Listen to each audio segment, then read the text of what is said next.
Today, I'm going to answer the question, what are the disadvantages of having a living trust?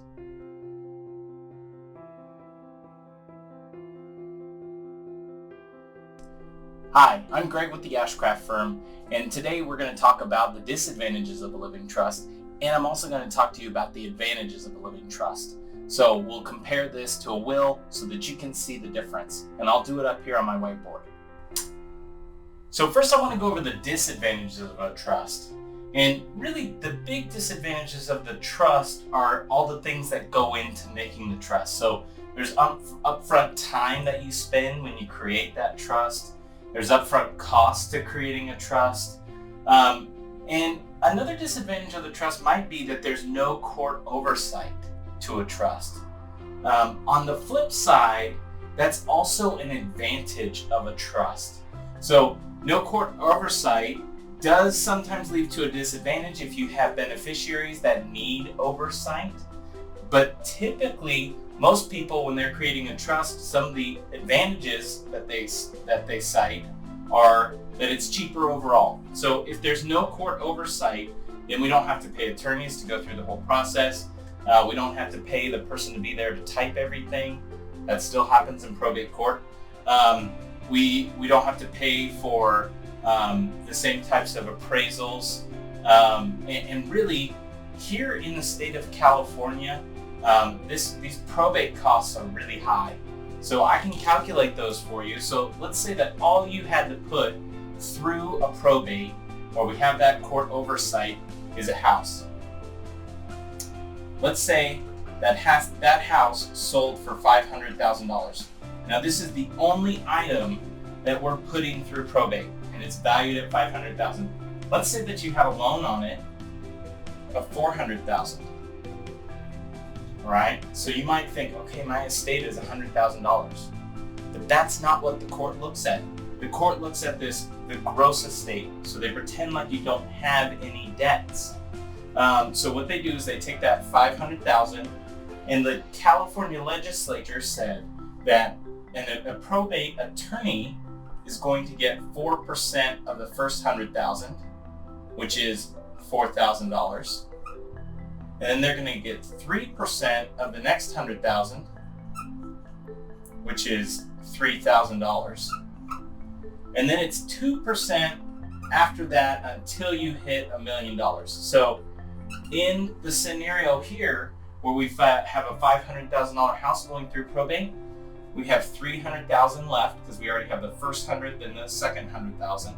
So we have $300,000 left, and 3 times 2, so that's $6,000. Okay, so we have 4 plus 6 plus 3, so that's 13,000. This is what an attorney gets paid to probate your $500,000 house.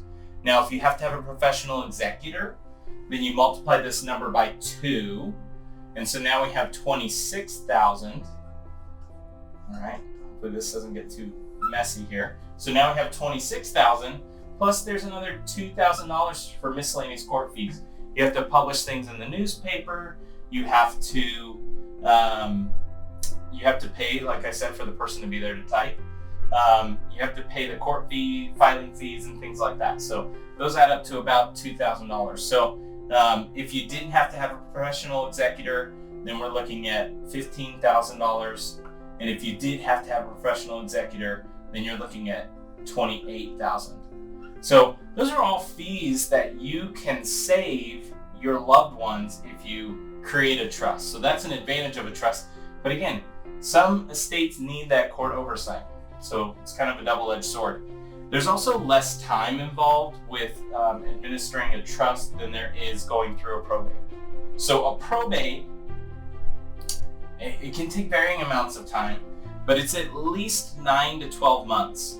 Okay, this is nobody's unhappy, everybody's skipping and holding hands through court. It still takes about a year to get through it. And that's just because you have, when you file the paperwork, you have to wait for the court to appoint you as the person in charge.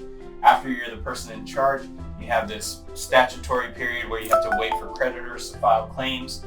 And then after you waited for that period, you have to file something else saying, hey, court, I did everything I'm supposed to do, check my paperwork, and then you have to get another court hearing for that. And once you get that court hearing, then you need an order in order to issue checks for all the beneficiaries. So that whole process takes 9 to 12 months. Like I said, if everyone is on the same page. Now, if you have people that aren't on the same page, then you have new problems. You can multiply this by 2 to 3 times, easy.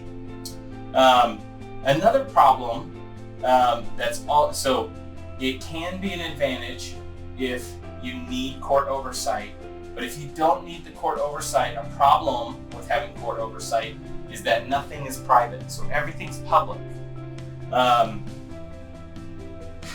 And that can be an issue in a lot of cases, because then everybody knows what all of your beneficiaries are getting. So, and then finally you have more control.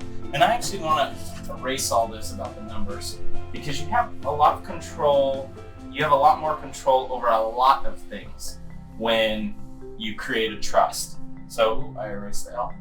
So you have a lot of control over a lot of things when you create a trust. And one of them is who's in charge. When you're in the court, when you're not doing a trust, when you're doing a will or something like that and you're in court, then the judge is ultimately in charge. So you control who's in charge by appointing fiduciaries.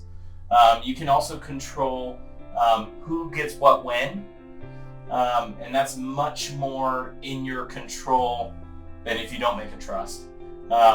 It's also, you can control the way taxes are paid and things like that. So there's a lot of advantages to that. And if you want more information on taxes and things like that, we have other videos here that you can take a look at about the different tax ramifications based on whether you create a trust or a will.